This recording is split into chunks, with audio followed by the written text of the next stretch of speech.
Welcome back to Astro Farm. So what we're doing today, we're pollinating cucumber. So we're getting sensual here. So this is what we've got here is a male flower.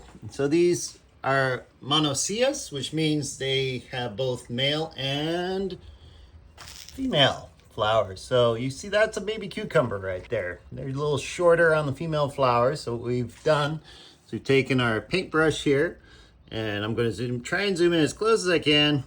Hard to get it there, but there are some little yellow pollen dots on the top of that. That comes off of the stamen in the center of the male flower here. Just took that, now I'm bringing it down to this female flower. And here there's no stamen, it's actually ovary. You take your little yellow dots and we're going to pollinate. So that's all you have to do. That's all we're doing is pollinating these cucumber flowers.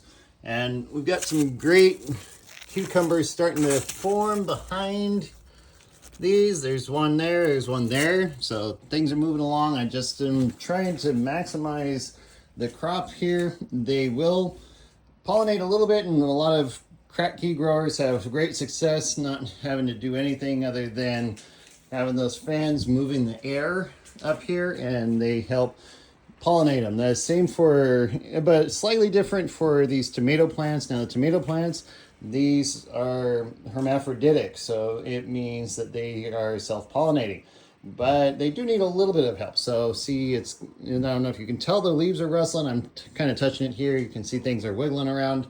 This is exactly what you want. You want that little bit of air movement. If you don't have any air movement, these flowers won't pollinate, and you're not gonna start seeing this. Look at this, I've got a couple more. Oh man, look at that. There's 4 of them there. There's another one forming down there, and that guy. Yes, this is what you want to start seeing. This is a good sign that I've got good airflow, that these are pollinating. This is all excellent things. So we want the same thing happening for the cucumbers, and they are starting to come in. You can see those up there that I showed you. Really awesome cucumbers. And then down here, similar thing.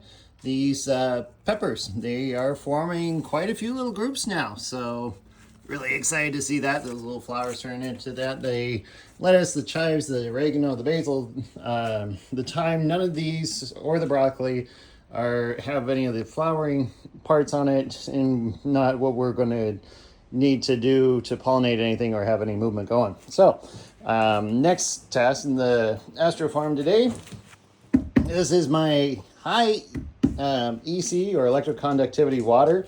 So this is measured in microsiemens and macrosiemens per centimeter. So that's a funny little US-CM. So here out of water is 28. You stick this in, and this is going to shoot up quite a bit.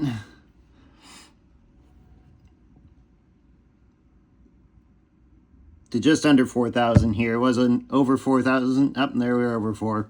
So what we're going to do is we want to see that number around 2,600 microsiemens, so per centimeter. So what we're going to do is that water that I was struggling with earlier, as reverse osmosis, I'm going to take a 1-to-1 ratio, and I'm going to just pour it into my trash can here, which I'm using because I ran out of buckets. I've got a lot of buckets going on right now. So we're going to take that and try and use that for a nutrient supplement, because I've already got all of the master blend, Epsom salts, and calcium nitrate mixed into that. So that's excellent food for these things, and topping up is these very hungry, thirsty roots that we see are coming in on those cucumbers, and all the rest of the plants over here are just soaking it up. These are thirsty guys. Man, look at that. He's already drank half that. I just filled that up last week. We'll be topping up these chili pepper and the broccoli that I planted last week. This is root development after 1 week. This has really been coming along, but it's half nutrient strength. So they're really taking well. We're going to go ahead and bump that up to full strength now. After 1 week, and those other transplants, we're going to wait a little while. That was just a couple days ago on these guys, and the tomato plants will come back and do the same thing next week. So the big project, phase 3 here, or the big part of my next project, is microgreens. So I measured out the pole over here. We're going to be doing 14-inch shelves. I've got 5 of these, 55 inches wide, 71 feet 71 inches, not feet, tall. And I'm going to have to rig something at the top because I don't have 6 shelves, which would be nice, but this will give me 25 beds of lush, dense microgreens once they start coming in. These things turn over quick. I'll be producing them at about 14 days. Broccoli, peas, sunflowers. I'm going to be doing some lettuce and even some micro basil and other microherbs. So it's really exciting. This is getting started. This is where the base starts. I've got those rolling casters on now that were the wrong size, but we're very important for cleaning and keeping everything sanitary. So it's building in. So really awesome things happening. So thanks again for tuning in, guys.